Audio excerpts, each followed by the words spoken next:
इस कहानी की शुरुआत में हमें एक छोटी बच्ची एबिगेल को दिखाया जाता है जो डांस की प्रैक्टिस कर रही थी और उसके घर के बाहर 6 लोग एबिगेल पर नजर रखे हुए थे क्योंकि उन्हें एबिगेल को किडनैप करना था। एबिगेल प्रैक्टिस करने के बाद बाहर आती है और अपनी शानदार कार में बैठकर कहीं जाने लगती है, लेकिन वो लोग उसे किसी तरह किडनैप कर लेते हैं और उसे ले जाते हैं। 6 लोग एबिगेल को लेकर एक हवेली में ले जाते हैं जहाँ लेबर्ट नाम का एक आदमी उनका इंतजार कर रहा था क्योंकि एबिगेल को किडनैप करने की सारी प्लानिंग लेबर्ट ने ही की थी। एबिगेल का पिता एक अमीर आदमी है, इसलिए लेबर्ट एबिगेल को किडनैप करके उसे $50 मिलियन मांगने वाला था। लेबर्ट कहता है कि एबिगेल को यहाँ सिर्फ 24 घंटे के लिए ही रखा जाएगा।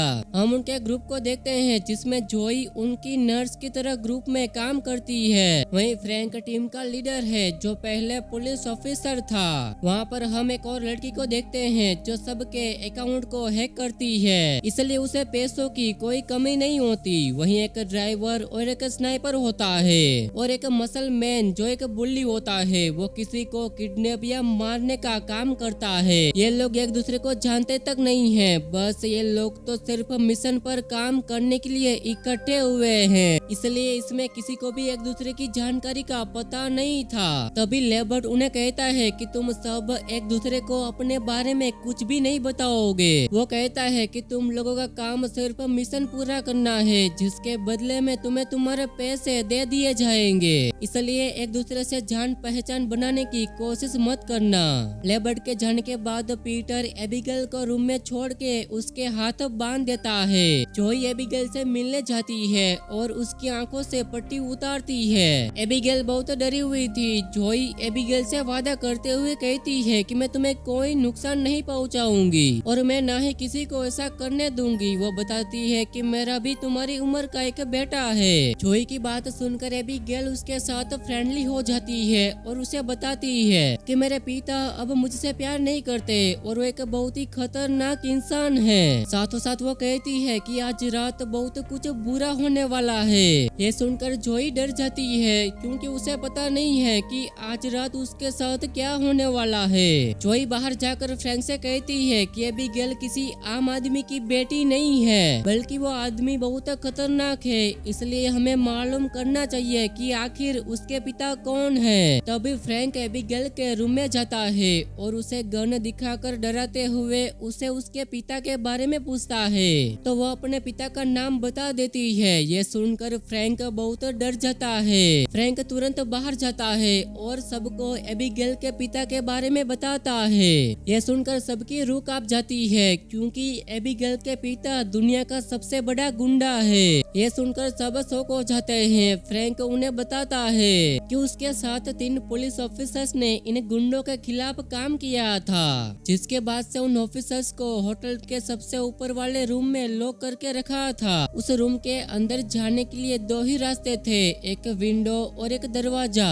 दरवाजे से अंदर जाना बहुत मुश्किल था, लेकिन जब सुबह होने पर दरवाजा खोला गया तो अंदर से 3 ऑफिसर्स की लाशें मिली। इससे वो समझ जाते हैं कि उनके साथ क्या होने वाला है। ये लोग परेशान थे, लेकिन यहाँ ड्राइवर को उनकी बात पर विश्वास नहीं था। वो किसी काम से बेसमेंट में जाता है। तभी हम देखते हैं कि किसी ने उस पर हमला कर दिया है। वो जोर से चीखने लगता है और तभी हेक्टर को उसकी चीखने की आवाज सुनाई देती है। वो चेक करने के लिए जाती है तो उस ड्राइवर का किसी ने गला काट दिया था।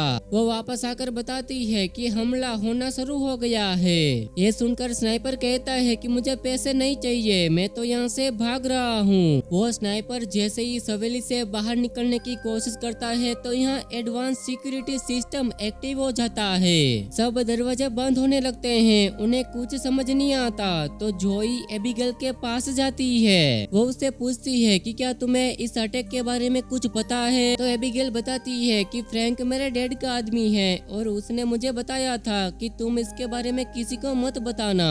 ये सुनकर जोई बहुत गुस्सा हो जाती है, लेकिन इससे पहले कि वो फ्रैंक के पास जाती वो देखती है कि स्नाइपर को भी बहुत बुरी तरह से मार दिया है। तब भी जोई फ्रैंक पर गन तान देती है और उसे इसके बारे में पूछती है तो वो बताता है कि वो लड़की झूठ बोल रही है, लेकिन जोई को उसकी बात पर विश्वास नहीं होता और वो दोनों लड़ने लगते हैं और लड़ते लड़ते उन्हें भी पता नहीं चलता और वो दोनों एबिगेल के रूम में आ जाते हैं। तभी एबिगेल अपनी हथकड़ी उतार देती है और एक वैम्पायर बन जाती है। ये लोग उसे देखकर डर जाते हैं। फ्रैंक उसे गोली मारता है, लेकिन एबिगेल अपने आप को कुछ ही सेकंड्स में हील कर लेती है। ये लोग जल्दी बाहर जाते हैं और उसे बाहर से लॉक कर देते हैं। यहाँ पर उन लोगों को समझ में आता है कि एबिगेल ही वैम्पायर नहीं है, उसके डैड भी एक वैम्पायर है और अभी तक जितने भी लोग मरे थे वो सब एबिगेल ने ही मारा था। यहाँ पर इन लोगों को जिंदा रहने के लिए उन्हें एबिगेल को मारना होगा। यहाँ पर ये लोग एबिगेल को मारने के लिए कुछ छोटे छोटे हथियार बनाते हैं, लेकिन जोई इसको मारने के लिए उनका साथ नहीं देती। उनका मानना है कि हमें जिंदा रहना है तो हमें एबिगेल के साथ कोई डील कर लेनी चाहिए, लेकिन यहाँ पर जोई की बात पर कोई ध्यान नहीं देता और एबिगेल के रूम का दरवाजा खोलते हैं। वो लोग देखते हैं कि एबिगेल स्नाइपर की डेड बॉडी के साथ डांस कर रही थी। ये लोग पीछे से एबिगेल पर हमला करते हैं, लेकिन एबिगेल उन पर भारी पड़ जाती है। गार्लिक और उनके हथियार से कोई फर्क नहीं पड़ता।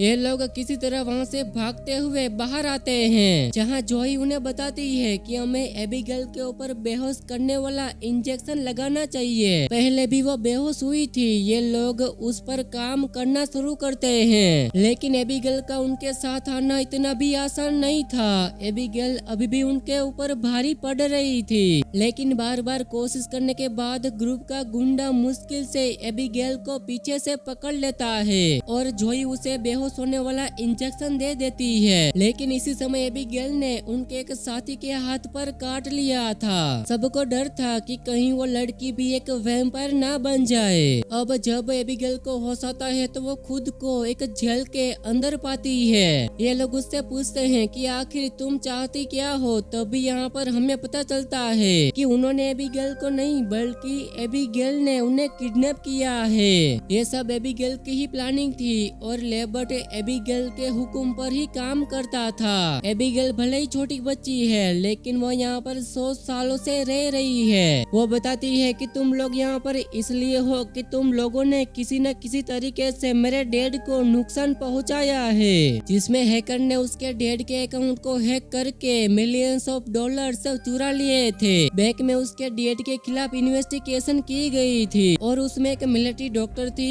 उसने एबिगेल के डैड का गलत ऑपरेशन कर दिया था, जिससे एबिगेल के डैड को बहुत नुकसान हुआ। जोई उसे बताती है कि मैं जानती हूँ कि तुम्हारे पिता तुमसे प्यार नहीं करते। तुम जो कुछ भी कर लो वो तुम्हारी तरफ देखेंगे भी नहीं। बातें करने के बाद ये लोग बाहर जाने का डिसाइड करते हैं। उन्हें यह भी मालूम नहीं है कि बाहर जाने का रास्ता कहाँ पर है। उनमें से तीनों बाहर जाने का रास्ता ढूंढते हैं और फ्रैंक को एबिगेल पर नजर रखने का काम देते हैं। यहाँ एबिगेल फ्रैंक से एक डील करती है कि तुम मुझे निकाल दोगे तो मैं तुम्हें जाने दूंगी और बाकी सबको खा जाऊंगी। बातों ही बातों में फ्रैंक उससे बिल्डिंग से बाहर निकलने का रास्ता भी पूछ लेता है। एबिगेल बताती है कि इस बिल्डिंग के लाइब्रेरी रूम में एक बुक है, उसे टच करने पर यहाँ के सारे सिक्योरिटी सिस्टम डीएक्टिवेट हो जाएगी। ये सुनने के बाद फ्रैंक उससे की हुई डील तोड़ देता है और अपने साथियों को यहाँ से बाहर निकलने का रास्ता बताने जाता है, लेकिन तभी एबिगेल उसे धोखा देते हुए अपना पिंजरा तोड़कर बाहर आ जाती है और उस पर हमला कर देती है। वो उसे मारने वाली थी कि तभी यहाँ पर जोई आकर एक हैमर से विंडो को तोड़ने लगती है, जिससे विंडो से आने वाली तेज रोशनी से एबिगेल के हाथ को एक बम की तरह फाड़ देती है। एबिगेल अपने आप को ठीक करने के लिए एक अंधेरे में छिप जाती है। अब उन लोगों को यहाँ से बाहर निकलने का रास्ता ढूंढना था, तो वो दो ग्रुप बनाते हैं और बाहर निकलने का रास्ता ढूंढने की कोशिश करते हैं। लेकिन तभी एबिगेल उस लड़की का माइंड कंट्रोल करने लग जाती है जिसे उसने काटा था। एबिगेल अपनी पावर से उस लड़की को वैम्पायर बना देती है और सबसे पहले उसके ही साथी को मारने का हुक्म देती है और वो लड़की उसे मार भी देती है। यहाँ जोई को पता था कि एबिगेल ने उसे कंट्रोल कर लिया है और ये लड़की भी वैम्पायर बन चुकी है। तो वो उसे सनलाइट से रिफ्लेक्ट करती है जिससे वो लड़की बॉम्ब की तरफ फट जाती है। अब सिर्फ 2 लोग बचे थे। वो देखते हैं कि अचानक से लाइब्रेरी का दरवाजा खुद ही खुल गया है, जिसके अंदर उन्हें मेंशन करने का क्लू नजर आता है जहाँ से लेबर्ट मेंशन को कंट्रोल कर रहा था। लेकिन उसे पता चलता है कि लेबर्ट भी एक वैम्पायर है। लेबर्ट उन्हें बताता है कि 2 साल पहले मैं भी एक वैम्पायर बन गया था और अब मैं एबिगेल के लिए लोगों को फंसा कर यहाँ पर लाता हूँ जिन्होंने उसके पिता को नुकसान पहुँचाया है, और उनको यहाँ लाने के बाद एबिगेल उसके साथ खूनी खेल खेलती है जिस तरह से वो तुम्हारे साथ खेल रही है। लेबर्ट कहता है कि मैं एबिगेल की गुलामी कर कर थक गया हूँ, इसलिए अब मैं तुम्हारा साथ देना चाहता हूँ, और उसे एक ऑफर देते हुए कहता है कि मैं तुम्हें एक वैम्पायर बना देता हूँ, जिसके बाद हम एबिगेल और उसके पिता को मार डालेंगे, जिसके बाद एबिगेल के पिता की सारी प्रॉपर्टी पैसा हमारा हो जाएगा। फ्रैंक उसकी बात मान लेता है और लेबर्ट उसे काटता है, फिर उसे अपना खून पिलाकर वैम्पायर बना देता है। फ्रैंक वैम्पायर बनते ही लेबर्ट की जान लेते हुए उसे धोखा देता है। फ्रैंक देखता है कि अब वो बहुत पावरफुल हो गया है, तो वो जोई को मारने उसकी तरफ बढ़ता है, लेकिन तभी वहाँ एबिगेल आ जाती है। फ्रैंक और एबिगेल के बीच लड़ाई होती है। वहीं जोई किसी तरह बाहर आती है और अपने बेटे को आखिरी बार कॉल करके बात करने की कोशिश करती है, लेकिन उसकी बात नहीं हो पाती। जोई उदास हो जाती है कि मरने से पहले एक बार अपने बेटे को भी देख नहीं सकती। तभी फ्रैंक एबिगेल से लड़ाई के बाद जोई के पास आता है और उस पर हमला कर देता है, लेकिन वो उसे मारना नहीं चाहता था। तभी वह एबिगेल आती है और एबिगेल जोई एक हो जाते हैं ताकि वो फ्रैंक को मार सके। फ्रैंक एबिगेल का खून पीने के लिए उसे काटता है और साथ ही वो जोई को भी काट लेता है।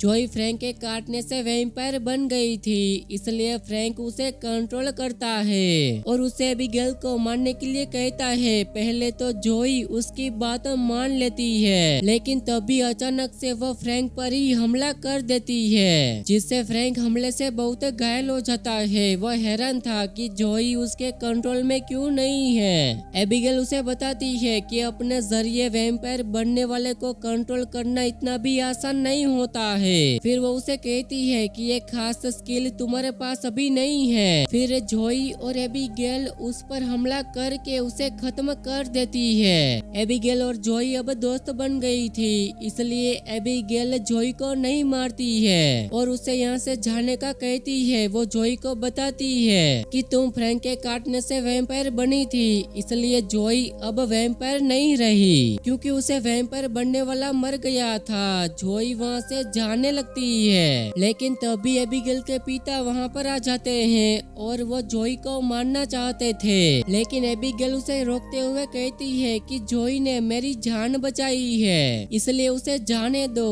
उसके पिता उसकी बात मान लेते हैं और जोई को कहते हैं कि इससे पहले मेरा इरादा बदल जाए तुम यहाँ से चले जाओ।